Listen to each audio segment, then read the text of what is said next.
Slate chromatography of caffeine. इसके लिए हमने पहले सिलिका जेल जी लिया अबाउट 10 ग्राम।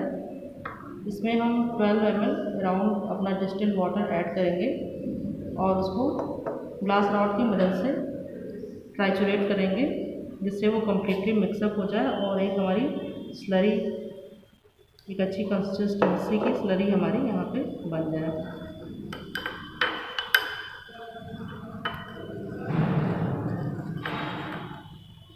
जो हमने स्लरी बनाई थी उसको हम अपने ग्लास स्लाइड पे इस तरीके से पुट करेंगे और ये ध्यान रखेंगे कि जब हम स्लरीज पे स्प्रेड कर रहे हैं ग्लास पेड पे तो ये यूनिफॉर्म डिस्ट्रीब्यूशन हो इसका, मीन्स इसकी स्प्रेडिंग बिल्कुल प्रॉपर हो, कहीं पे भी ऐसा ना हो कि थिकनेस ज़्यादा है या कहीं कम है, यूनिफॉर्म डिस्ट्रीब्यूशन होना चाहिए। तो बहुत ही सावधानी से हम इसको पूरी स्लाइड पे एक जैसा स्प्रेड करेंगे।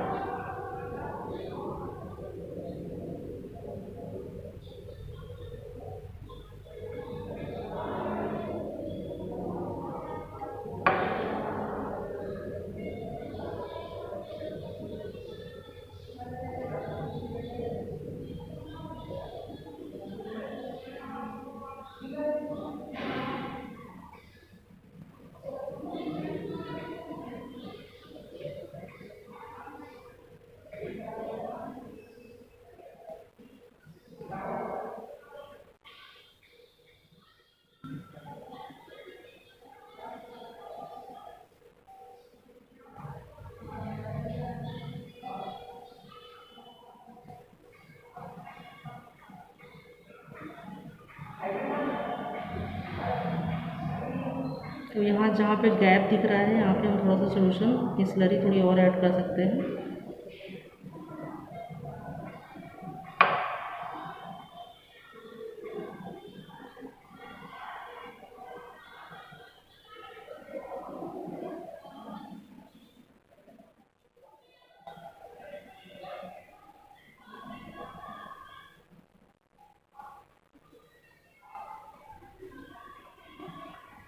जो भी एक्स्ट्रा अमाउंट होगा उसको हम दूसरे बीकर में इस तरीके से टिल्ट करके अपने स्लाइड को पोर कर लेंगे।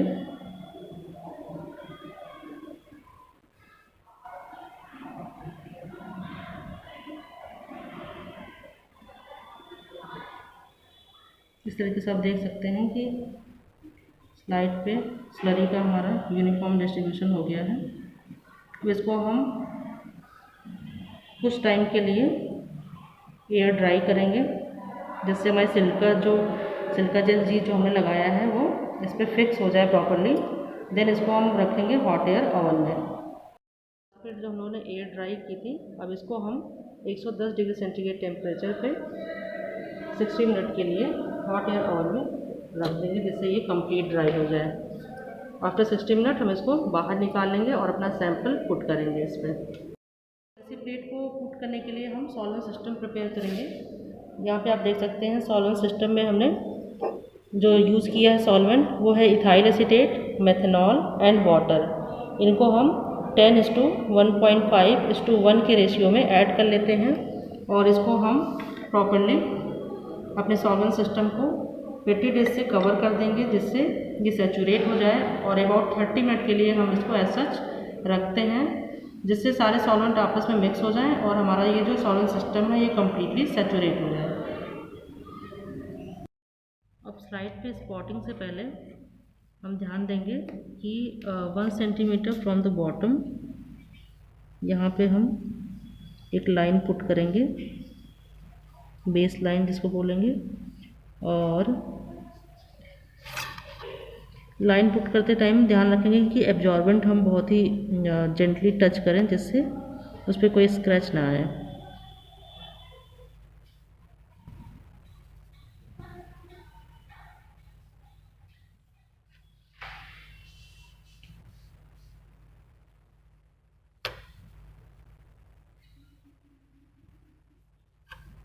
अब सेम यही प्रोसेस हम टॉप पोर्शन पे भी रिपीट करेंगे। 1 सेंटीमीटर फ्रॉम द टॉप एक लाइन हम ड्रॉ करेंगे।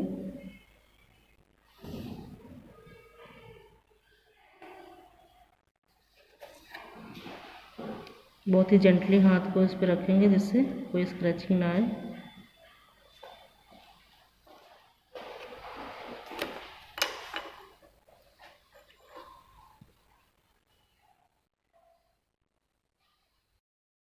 कैपिलरी ट्यूब्स होती हैं उसको यहाँ पे इस तरीके से मिडिल पोर्शन में रखेंगे स्पिट लैम्प पे, और इस तरीके से ये दो पार्ट में डिवाइड हो जाएगी।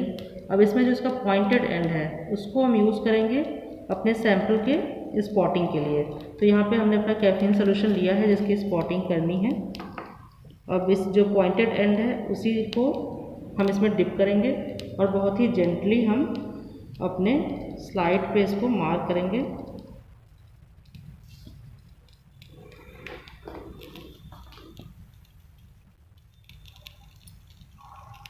ये हमने लाइन बनाई थी, आपने देखी थी कि किस तरीके से 1 centimetre line from the bottom portion हमने ड्रॉ करी थी। अब बहुत ही जेंटली हम सैंपल को पिक करेंगे और यहाँ पे मिडिल पोर्शन पे इस तरीके से स्पॉटिंग करेंगे टेस्ट सैंपल का।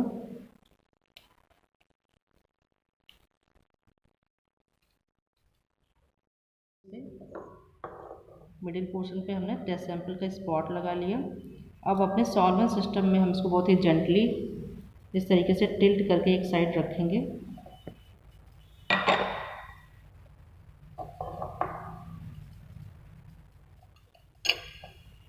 और अपने चैम्बर को प्रॉपर्ली क्लोज कर देंगे। अब हम देखेंगे कि जो हमारा सॉल्वेंट फ्रंट है नीचे वो रन करना स्टार्ट होगा और इसके साथ साथ जो हमने स्पॉटिंग करी है वो भी उसके साथ रन होगी माइक्रो कैपिलरी फोर्स से। और हम तब तक इसको रन करने देंगे जब तक ये हमारे जो हमने टॉप मोस्ट पोजीशन पे इसके लाइन खींची है 1 सेंटीमीटर, जब तक वहाँ पे सॉल्वेंट हमारा रन कर जाएगा वहाँ तक, तब तक हम इसको ऐसा यहाँ पे रखेंगे। जब वहाँ तक रन अप हो जाएगा सॉल्वेंट तब हम स्लाइड को बाहर निकाल लेंगे और फर्दर हम डिटेक्टिंग एजेंट इस पर ऐड करके देखेंगे कि हमारा स्पॉट कितना डिस्टेंस स्लाइड पे रन किया है। एजेंट के लिए हम यहाँ पे आयोडीन चैम्बर बनाएंगे। आयोडीन चैम्बर के लिए हमने एक बीकर लिया, इस पर हमने कॉटन प्लग रख लिया नीचे बेस के लिए और इस पर हम स्मॉल अमाउंट में आयोडीन के क्रिस्टल्स जो होते हैं उसको यहाँ पे डालेंगे और इसको हम थोड़ी देर के लिए हीटिंग मेटल पे एक्टिवेट होने के लिए रख देंगे और इसको लिड से कवर कर देंगे। लिड को हम सॉल्वेंट चैम्बर से बाहर निकाल लेंगे। यहाँ पे आप देख सकते हैं कि सॉल्वेंट हमारा रन कर गया है 2/3 पोजीशन पे, जहाँ पे हम लोगों ने लाइन बनाई थी टॉप पे और 1 सेंटीमीटर वहाँ तक वो रन कर गया है। इसको हम बाहर निकाल लेंगे और थोड़ी देर के लिए इसको हम रखेंगे एयर ड्राई होने के लिए। और मीनवाइल हम आयोडीन चैम्बर अपना प्रिपेयर करेंगे जिसकी मदद से हमें अपने स्पॉट को विजुलाइज करना है। इस तरीके से हम एयर ड्राई करने के लिए इसको रख देंगे थोड़ी देर के लिए। और ये जो ग्लास लाइट हम लोगों ने स्पॉटिंग के लिए रखी थी अभी एयर ड्राई कर लिया हम लोगों ने इसे। अब फर्दर इसके लिए आयोडीन चैम्बर बनाया है for detection purpose of spot. यहाँ पे आप देख सकते हैं कि इसके लिए हमने कॉटन रखा है, एक बीकर लिया उसमें कॉटन रखा है नीचे कॉटन प्लग, उसके ऊपर आयोडीन के ग्रेन्यूल्स पुट कर दिए हैं और हीटिंग मेटल के थ्रू इसको थोड़ा सा हीटअप कर लिया है जिससे फ्यूम्स प्रोड्यूस हो रही हैं। अब इन्हीं फ्यूम्स के ऊपर हम अपने ग्लास साइड को इस तरीके से रोटेट करेंगे।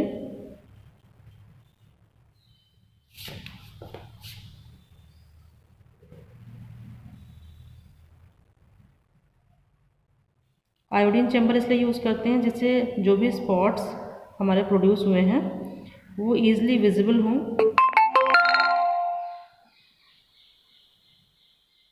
जिससे हम RF वैल्यू कैलकुलेट कर सकें।